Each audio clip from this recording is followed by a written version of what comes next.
नमस्कार दोस्तों, मेरे चैनल पर आपका स्वागत है। दोस्तों, अगर आपको मेरी वीडियो अच्छी लगा करे तो प्लीज़ मेरे चैनल को ज़रूर सब्सक्राइब कीजिएगा। मैं आज आपको एक स्टोरी सुनाने जा रहा हूँ। उसका नाम है काली डायन। यह कहानी एक डायन की है। काली डायन इस कहानी का नाम है। दोस्तों, मैंने यह कहानी बनाकर नहीं लिखी। यह कहानी एक सचमुच की घटना है जो कि मैंने अपनी दादी से सुनी है और बहुत पुरानी है। कुछ लोगों का मानना है कि भूतों का कोई अस्तित्व नहीं होता। आप लोग जानते हैं भगवान का भी कोई अस्तित्व नहीं होता। आप लोग तो भूतों का क्यों नहीं होता? हम सभी ने रामायण और महाभारत जैसे ग्रंथों को पढ़ा है तथा सुना है कि भगवान जब इस धरती पर थे तब भी भूत पिशाच हुआ करते थे। भगवान निराकार है। निराकार का अर्थ होता है जिसका कोई आकार नहीं होता। लोग जिस रूप में भगवान को पूजते हैं, भगवान उसी रूप में उसे दिखाई देते हैं। तो प्रेम से बोलिए भक्त और भगवान की जय। और समय व्यर्थ न करते हुए मैं आपको अपनी कहानी की ओर ले चलता हूँ। बहुत पुरानी बात है। तब पानी से ज़्यादा साधन नहीं हुआ करते थे। लोग कुएं बावली से अब तालाब से पानी पिया करते थे। तो यह कहानी भी एक तालाब की है जो कि काली डायन के जादू से अमृत से जहर बन गया था। यह डायन कैसे बनी, कैसे इसका तालाब का पानी विष बन गया है, यह कहानी मैं आपको बताता हूँ। एक गांव में एक औरत को कोई बच्चा नहीं था। वो औरत गांव के मुखिया की पत्नी थी। उसके शादी के काफी समय हो गया था। सब लोग उससे वांछ कर कहा करते थे कि उसका मुंह देख लिया तो पूरा दिन बेकार चला जाएगा। पर मुखिया की पत्नी थी, इसलिए लोग थोड़ी बहुत बातचीत कर लिया करते थे। एक दिन गांव में एक फकीर बाबा भिक्षा मांगने आया तो वह बातों ही बातों में उसका हाथ देखने लगा और कहता है, आपको कोई बच्चा नहीं? वह बोली, आपको कैसे पता चला? बोला, हम हस्तरेखा निपुण हैं और हाथ देखकर यह बता सकते हैं कि क्या हुआ है, क्या होने वाला है। वह बोली, अच्छा तो यह बताओ मेरी बच्ची कब होगा? तो उसने कहा, आपको भगवान ने बच्चा नहीं दिया, पर मैं एक रास्ता बताता हूँ। वह सुनो, अमावस्या की रात को किसी एक लड़की की पीपल के पेड़ के नीचे बलि दो जो अपने माँ बाप के इकलौता हो, और उसके खून से अपने बाल धोना। फिर कहना, ए प्यासी आत्माओं, यह बल मेरी तरफ से स्वीकार करो और मुझे एक पुत्र दे दो। एक लोटे में उस कुएं का पानी भर कर उसमें एक शरीर की 2 बूंद मिलाकर खुद पी लेना और उस लड़के का सिर का बाल अपनी साड़ी में गांठ बांध के रखना, तो तुम्हें अवश्य एक पुत्र पैदा होगा। इतना कहकर वह वहां से भिक्षा लेकर चला गया। उस दिन से ठीक 3 दिन बाद अमावस्या थी। उस औरत ने वही किया जो उस बाबा ने बताया था। उसने अपने देवरानी के लड़के की बल दे दी और खून की बूंदें पानी में मिलाकर खुद पी लिया। उस सिर के बाल को काटकर अपनी गांठ में बांध लिया और बिना पीछे मुड़े अपने घर चली आई।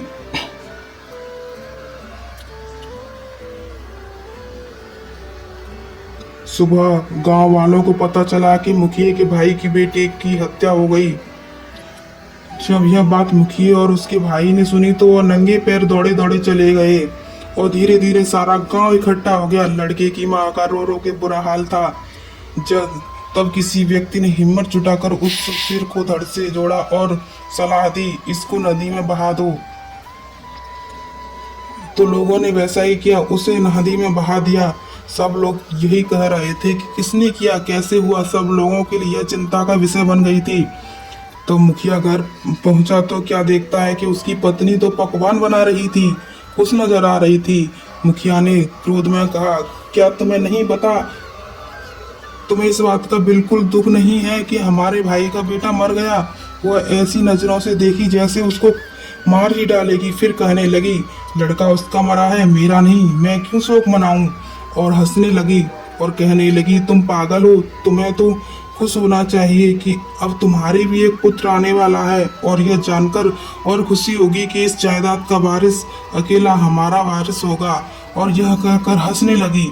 फिर ऐसे ही यह देखकर मुखिया से रहा नहीं गया और उसे जान से मारने के लिए तलवार उठाने चला गया। वह अंदर तलवार ढूंढ रहा था, तब तलवार नहीं मिली। जब वह पत्नी के बेड के पास पहुंचा, क्या देखता है कि सारे कपड़े खून से लथपथ हैं और तलवार भी वहीं पड़ी है और उस पर खून लगा है। यह सब देखते ही वह समझ गया कि इसने पुत्र प्राप्ति के लिए बेटे की बलि दिया।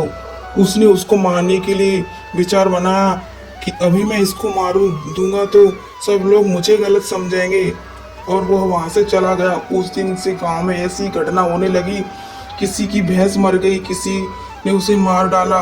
उस शरीर के अंग इधर उधर फैले पड़े जैसे कि किसी ने उसे नोच नोच कर खाया हो। तो किसी दिन किसी का कुत्ता मर गया, किसी का बछड़ा मर गया, किसी की बकरी मर गई। उसी तरीके से मर रही थी जिस तरीके से भैंस को मारा गया था। ऐसी घटना से सारा गांव परेशान था। किसी को यह समझ नहीं आ रहा था कि आखिर हो क्या रहा है। एक दिन की बात है, मुखिया रात को अपने गेट के पास सोया हुआ था। आधी रात के समय उसे गेट खोलने की आवाज आई। वह जाग गया। उसने देखा कि एक औरत बाल बिखरे हुए आधी रात को बाहर चली जा रही है। देखने में तो ऐसा लग रहा था जैसे उसे कोई खींच कर ले जा रहा हो। भादो यानी अगस्त की काली रात थी। चारों तरफ से आवाजें आ रही थी, कहीं सियार तो कहीं कुत्ते भौंकने लग रहे थे उसे कि जैसे यह रात जाने क्या कयामत लाएगी। अचानक उसे एक गाय के बछड़े की रंभाने की आवाज आई। वह समझ गया कि हो ना हो यह सारे गांव की बर्बादी का कारण है। मुखिया के दिमाग में एक आइडिया आया कि क्यों ना मैं चलकर देखूं यह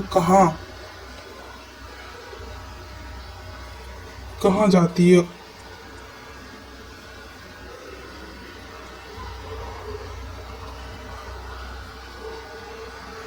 उसने क्या देखा कि पड़ोसी के गाय का बछड़ा कटा हुआ मुंड पड़ा है और उसकी धड़ को वह औरत खींचकर पीपल की ओर ले जा रही थी, और ले जाकर उसने वही शब्द दोहराया, यह लो प्यासी आत्माओं, मैं तुम्हारे लिए भोजन लाई हूँ। मुखिया यह सब नीम के पेड़ के पीछे छुपकर देख रहा था। एकदम से वह क्या देखता है कि चार काले साए वहां प्रकट हुए। देखते ही देखते वह ऐसे भयानक शरीर में बदल गए। उसी को देखकर उसके शरीर के रोंगटे खड़े हो गए। उनके बड़े बड़े दांत, लाल लाल आंखें, शरीर पूरा जला हुआ, बड़े बड़े नाखून, आंखें तो ऐसे चमक रही थी जैसे बार बार बदलने वाली लाइट जल रही हो। इतना भयानक दृश्य उसने अपनी जिंदगी में पहली बार देखा था। वह क्या देखता है कि वो चारों भूत और उसकी पत्नी उस लाश को खाने में ऐसे लगे थे जैसे सालों से भूखे, लपालप जैसे कोई भूखा व्यक्ति खाने पर टूट पड़ता हो। यह सब देख मुखिया के पैरों तले जमीन खिसक गई। उसकी पत्नी एक डायन है। जब उन्होंने सारे गांव मांस को नोच कर खा डाला, तब उसने एक भूत की बात सुनी और कहा कि बस 3 दिन बाद अमावस्या है और हमारी सख्त उस दिन बढ़ जाएगी। तब हम तुम्हें पूरी सख्त सौंप देंगे। तुम अपनी मर्जी से कुछ भी कर सकती हो। तुम गांव वालों पर अपनी उंगली पर नचा सकती हो। उसने यह सब सुनकर सारे गांव को चोरी चोरी से जगा कहा, देखो तुम्हें बताता हूँ तुम्हारी बर्बादी का कारण कि किस वजह से हुई है। और सबसे कहा कि अपनी अपनी लाठी लाओ और चलो मेरे साथ। आज उस डायन का अंत हम सब मिलकर करेंगे। और सब भागते हुए उसी पीपल के पेड़ की ओर चल दिए। सारे गांव को अपनी तरफ आते देख सारे भूत गायब हो गए। वह डायन खड़ी रही। मुखिया की पत्नी को इस हालत में देखकर सारे गांव वालों के होश उड़ गए। वह रुक गए। मुखिया ने कहा, खड़े क्यों हो? यह तुम्हारी मालकिन नहीं डायन है, डायन। और सब बोलते हुए सब उसे लाठियों से मारने लगे। वह अपनी जान बचाकर भागी और भागते हुए उस कुएं में जा गिरी। उसकी साड़ी ऊपर अटक गई और वह चिल्लाने लगी, बचाओ बचाओ। सारे गांव नब कहा, इसे सजा अपने आप मिलेगी, लटकी रहने दो इसे। वह चिल्लाती रही। सारे लोग उसका यह तमाशा देख रहे थे। वह चीखती रही, चिल्लाती रही, मुझे ऊपर निकालो, मुझे पानी पिलाओ। किसी ने उसकी सहायता नहीं की, पर वो बार बार यही बोलती रही, मैं तुम्हें सब गांव वालों को बर्बाद कर दूंगी। एक एक को पानी के लिए न तरसाया तो मेरा नाम भी काली डायन नहीं, यही नाम दिया है ना तुम लोगों ने मुझे। तुम्हें नहीं छोड़ूंगी। नहीं, 2 दिन तक उसकी लाश यूं ही लटकी रही। तीसरे दिन अमावस्या थी। उस दिन की रात के बाद लाश का पता नहीं चला कि कहाँ गई। उसकी लाश जबकि कुआं बिल्कुल सूखा था,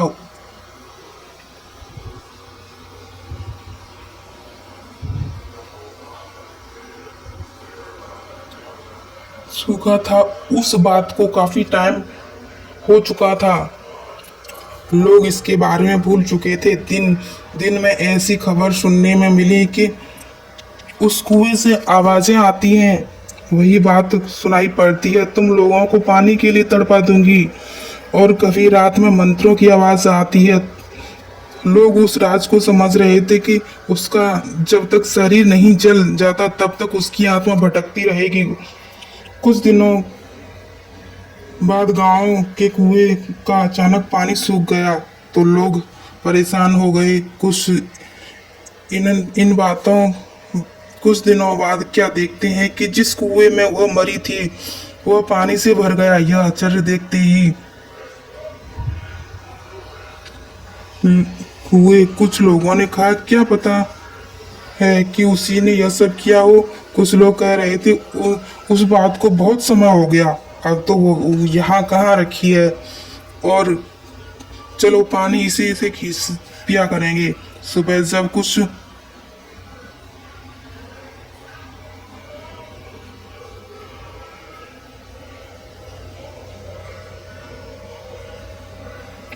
सुबह जब कुछ लोग सुबह जब लोगों ने कहा चलकर पानी खींचते हैं, जब कुएं के पास पहुंचे तो कुएं में पानी नहीं था। यह सब देखकर लोग आश्चर्यचकित हो गए, सोच में पड़ गए पानी कहाँ गया। तब उसमें से अजीब आवाज आई, कहा था ना पानी के लिए तड़पा दूंगी, मुझे पानी नहीं पिलाया था ना तुम लोगों ने, हा हा हा। अब मैं तुम सबको पानी के लिए ही नहीं खाने के लिए भी मोहताज कर दूंगी। यहाँ वो कभी पानी नहीं बरसेगा, हा हा हा। अब गांव वाले परेशान हो गए, उनके पास पानी तो खत्म हो ही गया था, दूसरे गांव से पानी लाना पड़ता था। पानी बरसने के कारण वह कुआं भी सूखने लगा। तब उस गांव के मुखिया ने भी उन्हें पानी भरने के लिए मना कर दिया और कहा, तुमने जो किया उसके लिए हम क्यों दुख झेलें, जाओ अब उसे भुगतो। कभी कुएं में पानी आ जाता तो कभी नहीं। तब गांव वाले प्यास से परेशान हो गए। कुछ लोग ने उसे पानी खींच लिया और उससे जैसे ही पिया तो उनका शरीर पूरी तरह सड़ गया। किसी को चरम रोग हो गया, किसी के हाथ पैर लगना शुरू हो गए। यह भयानक दृश्य देखकर लोगों ने तो उसे छुआ तक नहीं। अब गांव वालों को बुरी दशा हो गई। सब लोग भगवान को याद करने लगे, हे भगवान, यह सब किस जन्म के पापों की सजा दे रहा है। तू बस चारों तरफ हाहाकार मच गई। उस दिन से गांव में तो जैसे मातम सा छा गया। दूसरे दिन सुबह में उस गांव के एक बाबा आता हुआ नजर आया। सफेद वस्त्र, माथे पर तिलक, हाथ में कमंडल, एक हाथ में माला, बस राम राम नाम लेते हुए चले आ रहे थे। सब गांव वालों ने उस बाबा को आते देख सब लोग उनके चरणों में गिर पड़े, कहने लगे, हे बाबा, हमें इस संकट से बचाओ। दोस्तों, आगे की कहानी दूसरे पार्ट में, तो वेट करिएगा।